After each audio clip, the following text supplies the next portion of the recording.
Magandang araw sa atin lahat mga kababayan. Bitag Ben Tulfo ay nakialam na sa usapan ng confidential fund at itong extraordinary expenses na 1.6 billion pala ang hawak nitong ni House Speaker Martin Romualdez.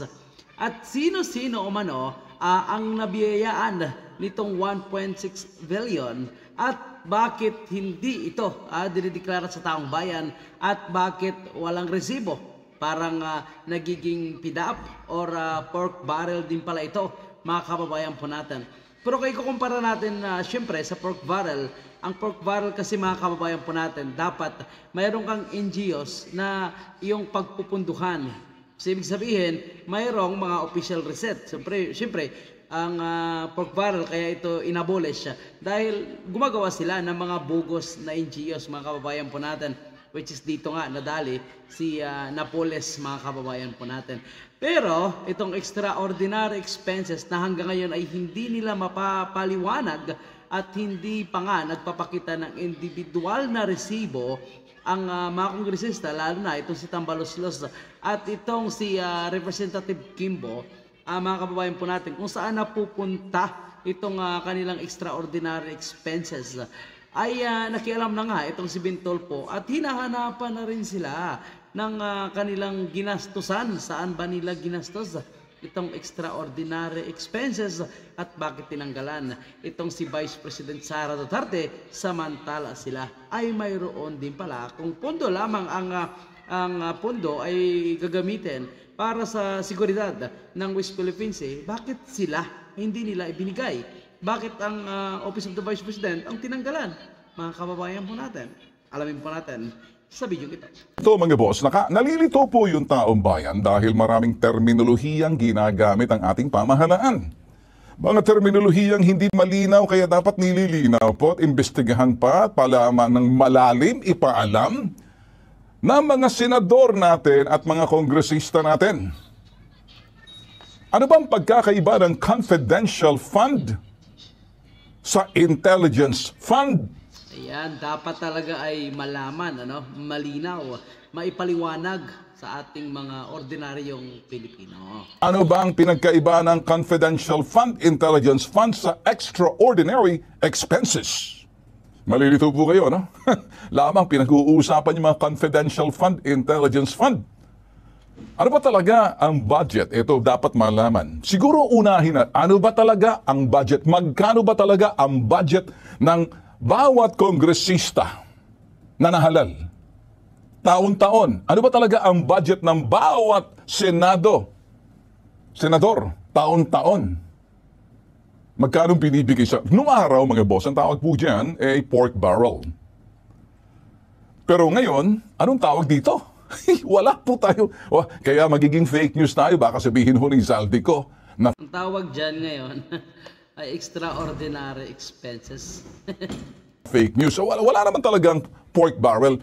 Tinanggal na po yung pork barrel. Tinanggal na po yan. Pero iniba lang ang pangalan. Pero nananatili pa rin yung pork barrel sa mga... Ang talino, mga kababayan po natin, tinanggal. Pero iniba yung pangalan. So, walang pagbabago. Legalize pa rin ang corruption, mga kababayan po natin. Mga kongresista at mga senador. Dapat isiwalat ng Kongreso at Senado ang pondong ibinibigay sa bawat kongresista at senador o ipaalam nyo lang naman.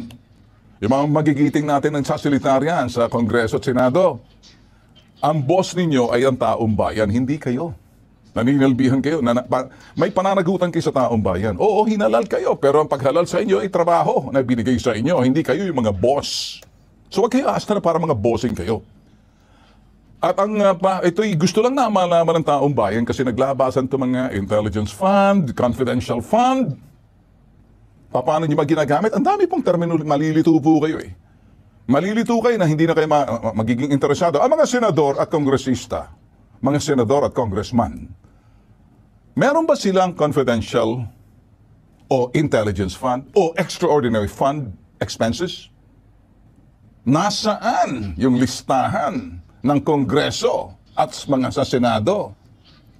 Ipinapakita ba ninyo sa publiko para alertuhan ang tao na inyong nirerepresenta, dapat pinapaalam nyo at nakikita nila kung paano ninyo ginagasta yung pondong ibinigay sa inyo ng speaker sa loob ng sinasabing Kongreso or sa Senado para makita ng taong bayan ang bawat isa sa inyo. Kung wala kayong tinatago, huwag kayo matatakot. Total, naninilbihan naman kayo. Public offices, public trust.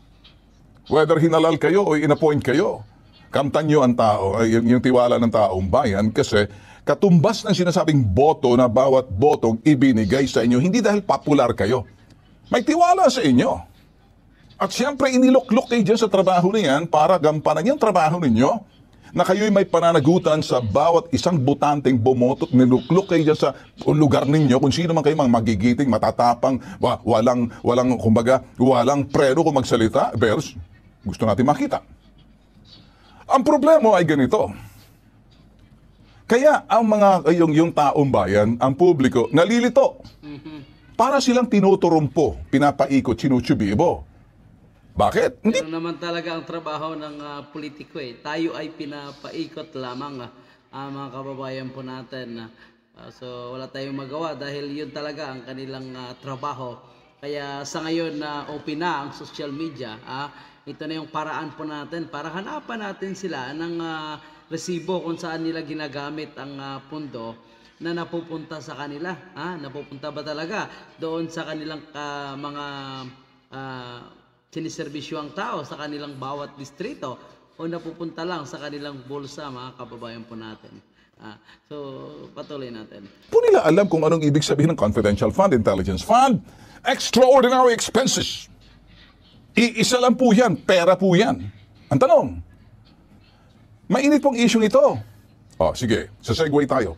Eto na, nagigibaan na ang dating magkaalyansa o unity, yung Vice President, si Sara Duterte, at dito po, yung House Speaker si Martin Romualdez. So, total na sa balita po yan, nagsasalita na pong iba dyan. Ako naman, kaya pati over the weekend, pati si PRRD, si President Duterte, nagsalita na. Tinatanaw na mga kumukontra sa mga Duterte na ipinagtatanggol ng tatay ang kanyang anak. Yung mga pumapabor naman sa mga Duterte, kinakana at inuumpisa ng trabahuin umano itong si Speaker Martin Romualdez, naguhugas kamay doon sa mga pagtanggal ng intelligence fund. Iisa lang naman yan, Jesus Mario Josep, doon kay VP. Alam nyo, mga boss, ang tao, kumbaga, alam ng mga tao na merong hidwaan sa pamamagitan, sa pagitan itong Speaker at si VP. So ngayon, ito po ang definition. Ano bang definition ng mga ito confidential fund? Ayan po. So, pati itong si Bentol po, alam niya rin mga kababayan po natin na malinaw na may hidwaan nga sa pagitan ni Vice President Sara Duterte at House Speaker Martin Romualdez. At wala umanong ibang may kadahilanan na ipatanggal itong confidential fund ni Vice President Sara Duterte. So, tayo alam natin yan, mga kababayan po natin.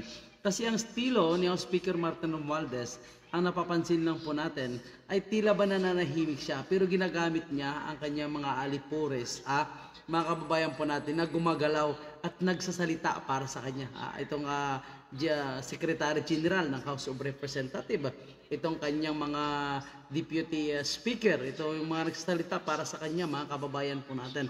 So yung mga downline niya. Pero siya, medyo tahimik lang para hindi siya lalong tatamaan.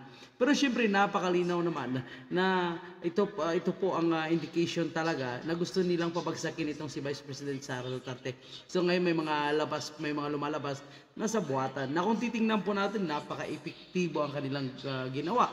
Although mataas pa rin ang trust rating ni Vice President Sara Duterte, pero lumagapak ito ng 12%, which is siya yung pinakamalaking ibinagsak, mga kababayan po natin. Secretary, 108,000 under under Secretary, 60,000. Maliliit lang. Ang kawawa nga sa mga korte. Ito 19,200 for each municipal trial court and judge, municipal circuit trial court judge. Alam niyo bakit? Kung minsan nakakaawa yung mga korte natin, ang naluluma ng kanilang mga courtroom. Bakit? Napupunta po roon sa saan? Sa mga politiko. Ito hong kaguluhan ngayon, mga boss, mahalagang naintindihan niyo po. Sabi po ni Marikina Representative Stella Kimbo. Yung chairperson po ng House Committee on Appropriations, wala daw confidential fund ang Congress. Okay. Paliwanag niyo ho, ito yung 1.6 billion funding was allocated to the Chamber's extraordinary expense for this year. Ano kayong ibig sabihin? So, ayan ha. Ma'am Kimboy, paliwanag mo daw kung anong ibig sabihin ng extraordinary expenses na 1.6 billion kung wala kayong confidential fund. Sa bagay, hindi ito confidential fund kasi extraordinary expenses ang tawag dito. So may extraordinary expense billion for the chambers. Okay, so meron si 1.6. Sabi niya, ito daw, fully auditable pag may kalamidad. E paano pag walang kalamidad? Anong gagawin natin dyan? So, anong mangyayari? Sasauli yan? Or ibabalik sa kaban ng bayan? Or gagastusin? Or, total, tinipon-tipon nyo? Hati-hati na lang. Although sabi niya, pwede naman makita yan. Pero teka muna. Asaan ang budget ng bawat kongresista, oposisyon, or administrasyon? Sino-sino yung mga nabibiyayaan at magkano ang bawat isa? Ayun pong gusto natin malaman. So alam na po natin mga kababayan po natin kagaya ng sinasabi dito ni Bitag na sino-sino ang nabibiyayaan. Saan pupunta itong pondo kung walang kalamidad? Kasi kalamidad umano. Ayon kay Kimbo mga kababayan po natin. Which is hindi naman nila binabalik ito sa DBM. So ibig sabihin, ang sabi ng Secretary General, ang 1.6 billion umano, i-divide mo umano sa 312 na mga kongresista, dito umano ay halos may 5 million sila kada isa. So ito kaya ay talagang nahati sa mga kongresista ng pare-pareho o posible kung sino lang ang malapit dito kay Speaker Martin Romualdez, siya lang ang nabibigyan ng pondo. Kasi ang pundong ito mga kababayan po natin ay kontrolado ni House Speaker Martin Romualdez na pwede niyang bibigyan ang sino mang kongresista na didikit sa kanya, mga kababayan po natin, na magdidepensa laban sa bumabati ko sa kanya. At posible rin na binibigay kung sino mang tao na individual na kayang depensahan siya. At yung mga trolls umano, mga kababayan po natin na nagkalat ngayon, posible umano, dito binibigay ang extraordinary expenses, mga kababayan po natin. So nasaan ang resibo? Kahit isa wala pang nagpapaliwanag, mga kababayan po natin. Kaya itong si Bintol po ay hinahanap din sa kanila itong budget, mga kababayan po natin. Ako, bakit kayo meron? Bakit ako tinanggalan nyo? Bakit sila? Wala. Dapat pantay-pantay. O, sige.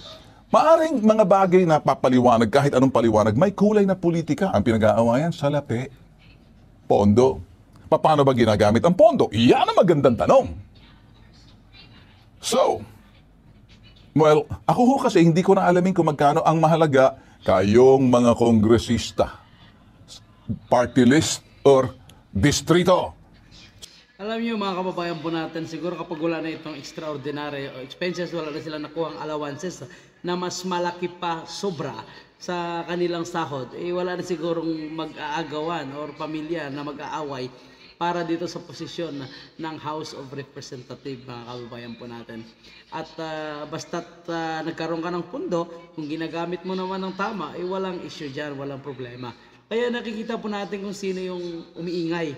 So itong mga alipores ni Speaker Martin Romualdez na dikit nga sa kanya, ito yung mga nagdidepensa sa kanya, nag-iingay na umano'y wala silang confidential fund. Ito umano ay ginagamit nila ng tama, may report umano ito, wala silang disallowances, pero wala silang maipakita ni isang individual receipt kung saan nilang ginamit itong extraordinary expenses. So tingnan nyo mga kababayan po natin, pati si Bitag ay talagang nahihiwagaan na rin sa extraordinary expenses.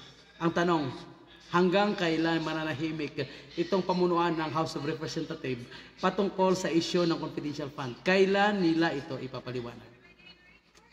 Hindi natin alam, mga kababayan po natin. Kaya para sa inyong sariling komento at opinion, huwag kalimutan mag-iwan sa ating comment section. Maraming salamat.